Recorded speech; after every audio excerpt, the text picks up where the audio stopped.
협착증은 척추 중앙의 척추관과 주변 통로가 좁아지면서 신경 압박이 생기는 척추 질환입니다. 척추관이란 척추 가운데 관 모양의 속이 빈 곳으로 아래 위 척추에 의해서 주관공이 생기고, 가운데 관 속은 뇌로부터 팔다리까지 척추 신경이 지나가는 통로가 됩니다. 전방은 척추체와 디스크, 후방은 후관절과 황색인대로 둘러싸여 있습니다. 여기 척추의 윗분절과 아랫부분이 만나는 부분이 뒤쪽에 있는데, 이 부분을 후관절이라고 하고, 척추관 후방으로 인대가 이렇게 붙어 지나가게 되는데, 이게 바로 황색인대입니다. 먼저 디스크의 수분 함량이 줄어들면서 퇴행이 진행됩니다. 디스크의 높이가 감소하고 척추가 불안정해지면 이것을 극복하기 위해서 후관절이 두꺼워집니다. 그리고 뒤에 있는 황색인대도 늘어지고 두꺼워집니다. 이렇게 주변 구조물에 변성이 오게 되면서 척추관 전후 좌우로 사방이 좁아지면서 척추와 신경근을 누르게 되고 혈류장애를 일으켜서 증상이 나타나게 됩니다. 노인에게서는 대부분 퇴행성이 주 원인이고, 젊은 사람에게서는 연골 무형성증 등의 원인으로 20대나 30대에도 증상이 생길 수 있습니다. 퇴행성 협착증의 후발 부위는 요추 3번, 4번, 그리고 4번, 5번, 요추 2번, 3번도 있는데, 요추 5번에서 척추 1번 사이까지는 중심부 협착은 흔하지 않지만 이 가쪽 부위에 신경근 압박이 발생할 수 있습니다.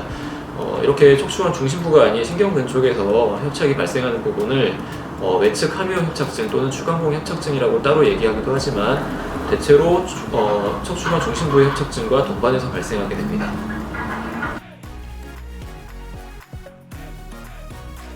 협착증의 증상은 제가 지금부터 말씀드리는 것과 같습니다. 먼저 허리가 아프고 쑤십니다. 그리고 점점 보행거리가 줄어들고 100m만 걸어도 다리가 저립니다. 걷기가 힘들고 몇 걸음 가다가 앉아서 쉬는 것을 반복하게 됩니다. 허리를 똑바로 펴는 것이 힘들고 쥐어짜는 통증이 느껴지고요.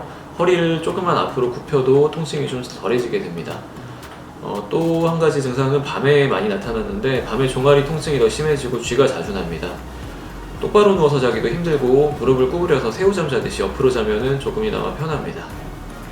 보행거리가 줄어들게 되는 증상을 신경이성 파행증이라고 합니다.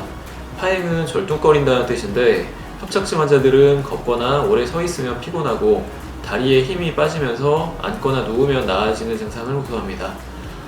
버스 한 정거장 정도 거리도 한두 번 정도 앉아가지고 쉬었다 가는 분들이 많고, 증상이 심해지면서는 중간에 쉬어가는 횟수가 점점 늘어나게 됩니다. 하지부 증상은 대부분 양측 하지에 모두 같이 나타나는 경우가 많고요. 한쪽에만 나타나는 경우도 있는데, 허리 통증은 또 있을 수도 있고 없을 수도 있습니다. 하지만 다리 증상이 나타나기 전에 수년 전부터 허리 통증을 참아오셨다고 말씀하시는 분들이 대부분입니다. 보통 허리를 이렇게 뒤로 젖히면은 척추관이 좁아지면서 허리를 뒤로 증상이 더 심해지고요. 허리를 앞으로 숙이게 되면은 이 공간이 넓어집니다. 증상이 좀 완화가 되는 경우가 많습니다. 마트에서 장을 볼 때 카트에 기대가지고 다니시는 분들이 있는데, 이를 쇼핑카트 사인이라고 손쓰레 징후라고도 하고요. 척추관 협착증에서 매우 흔한 증상입니다. 요즘에는 유모차 같은 걸 이렇게 밀면서 앞으로 구부리고 다니는 할머니들도 많으시죠. 이런 것 때문에 척추관 협착증을 꼬부랑 할머니병이라고도 합니다.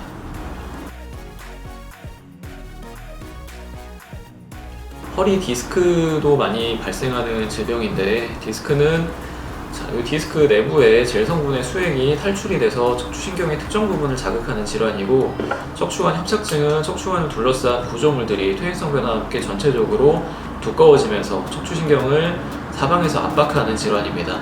따라서 허리 디스크로 인한 다리 증상은 보통 한쪽으로 발생하는 경우가 많고요. 협착증의 경우는 양측이 동시에 아프거나 좌우 번갈아 가면서 발생하는 경우가 많습니다. 추간판 퇴행으로 디스크 내부의 수분 함량이 줄어들면 젊었을 때 젤리처럼 보이는 이 수액이 단단해집니다. 그럼 웬만한 충격으로는 후방으로 탈출되지 않고요. 따라서 허리 디스크는 젤 성분이 남아있는 좀 비교적 젊은 50대 이하의 나이에 호발하고, 척추관 협착증은 선천적인 경우를 제외하면 50대 이상의 환자분들한테서 흔하게 볼 수 있습니다. 하지만 협착증이 있는 분들이 젊었을 때부터 디스크를 앓다가 나이가 들면서 후관절과 황색인대가 점점 비호하고 두꺼워지면서 진행이 된 경우가 많기 때문에 MRI에서는 디스크와 협착증의 병변이 같이 보이는 경우가 더 많습니다. 디스크 환자는 보행하거나 앉거나 하는 자세에서 통증이 많이 증가하고, 누워서 안정을 취하면 증상이 좀 경감되고요.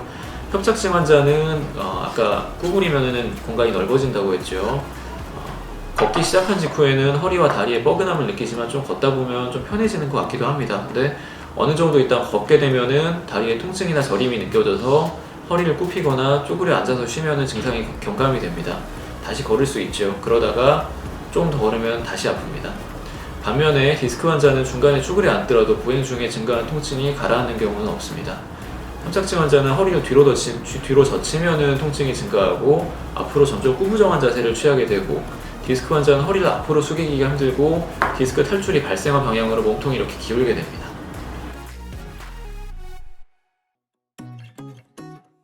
척추관 협착증은 만성 퇴행성 질환이고 척추를 둘러싼 근육과 인대가 제 기능을 하지 못하면서 디스크에 더 많은 부하가 가해지고, 그 결과 디스크하고 후관절, 항색인대 이 구조물들이 두꺼워지고 퇴행이 되면서 진행되는 질환입니다. 따라서 근본적인 치료법은 척추 주위의 근육, 인대 기능 회복을 해줘야 되고, 잘못된 생활 습관도 교정을 해야 됩니다. 침하고 약침, 옹침 같은 치료를 통해서 요 섬유화되어 있는 근육과 인대의 탄력을 회복시키고, 이완춘화를 통해서 좁아져 있는 척추 사이에 관절 사이사이 공간을 넓혀줍니다. 그리고 강척 한약을 통해서 손상된 신경을 재생시키고 척추 주변 근육을 강화시켜서 건강한 허리를 유지하게 해줍니다. 그래서 협착증의 재발률을 떨어뜨리는 치료에 중점을 두게 되고요.